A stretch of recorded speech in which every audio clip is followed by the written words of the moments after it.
Hello and welcome to Body Bags. My name is James and I'm your Sunday night reviewer, and this evening I'll be reviewing The Mist, and to be more precise, the black and white version of The Mist. Now this is a Frank Darabont adaptation of a Stephen King story, and this is definitely within my top 100 of one of my favourite films, and probably in my top 30 and maybe in my top 20. I think Frank Darabont, how he tackles scripts and stories and adaptations, he does a really good job, and we know what he can do with King as he has done in previous films. And what I liked with Frank Darabont with this film, and when he went into the first couple of episodes of Walking Dead, he started out the adaptation of that, is that you have a lot of directors that start off in horror and then they kind of walk away from it. It's their way into cinema and into bigger movies, and then they walk away and that's it. And I love that Frank Darabont came back into horror. He's like, it's quite a nice turnaround to do that. I thought that was a nice choice of doing all these great films. He's like, right, I want to make a horror film, and his really big statement at that was The Mist.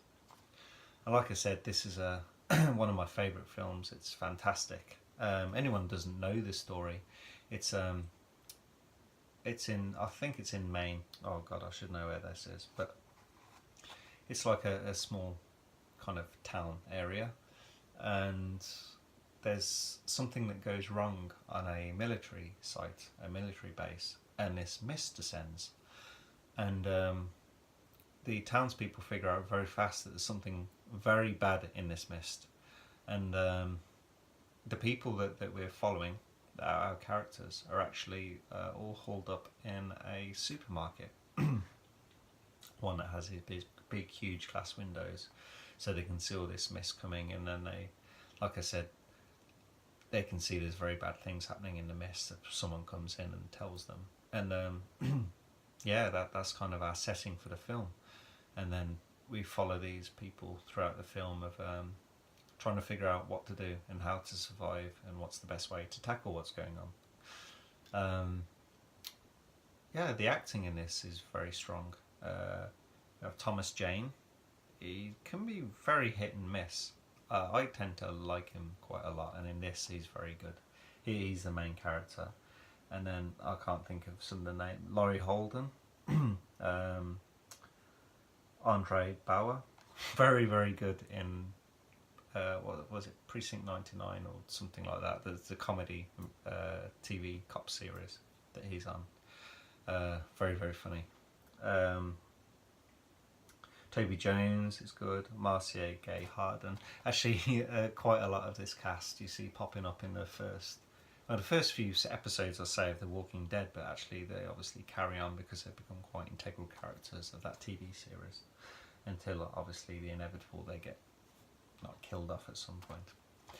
But yeah, very well acted, very solid characters, and I kind of like the small town mentality. It's kind of like could almost feel like 1940s, 1950s almost. Like you have the grocery clerk, he's in there, and it's like everyone's kind of wholesome and good, like family kind of characters.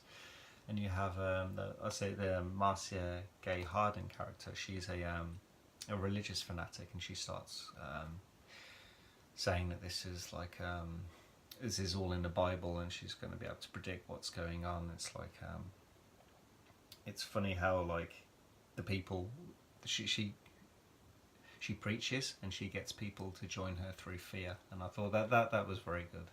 It's like the Christianity, there's like Catholicism, there are many like Muslim, different faiths have different way of, I don't want to say recruiting, because that sounds quite bad, but getting people to follow their religions and their beliefs. And I like that this was done through fear, that she's trying to build her almost her army of followers, and then what she starts to make them do, it's like terrible things, but what people do with fear, it's quite scary, and it's tackled really well in this.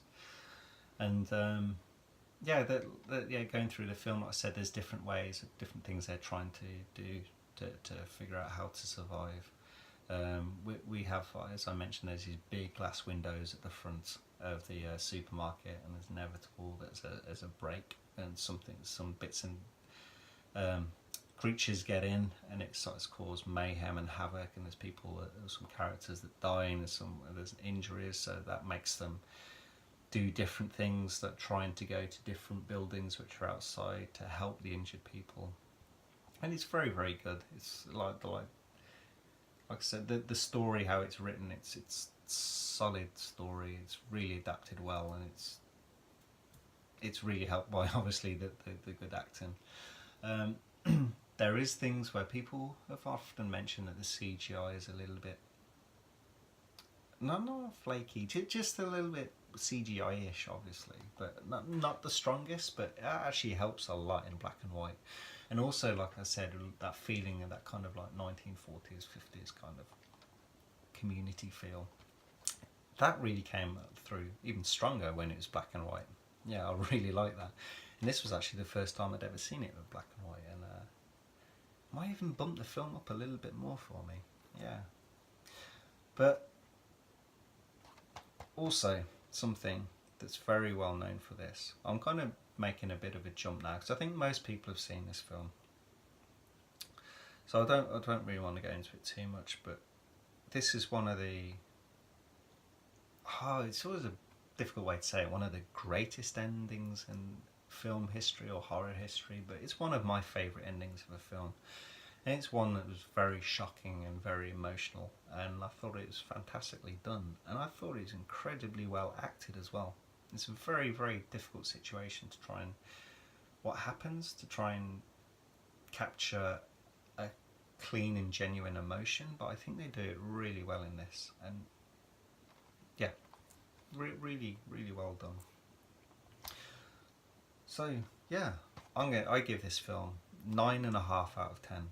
I think at some point I'm sure that this will bump up to a 10 out of 10, but the acting, the story, the scripts, the cinematography in it, like I said, especially when it flicks to black and white, it's almost, I think that's maybe how Frank Darabont wanted it originally, and I think it's not such a simple thing of just switching the colour off and boom, there's your black and white film. I think there's a lot of consideration on how to light things and how shots are set up, and I think it was almost film like that in mind. It was like, let's do this in colour, but let's consider it in black and white and how it would look, and it looks really, really strong.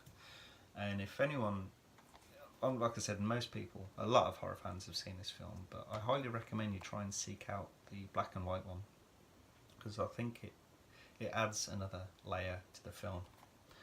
And yeah, I'm sure at some point over time this will go to a 10 out of 10, and I'm pretty sure this is actually my top 20. But anyway, that's my review for this evening. Hope you enjoyed it, and I'll catch you next Sunday. Thank you. Bye bye.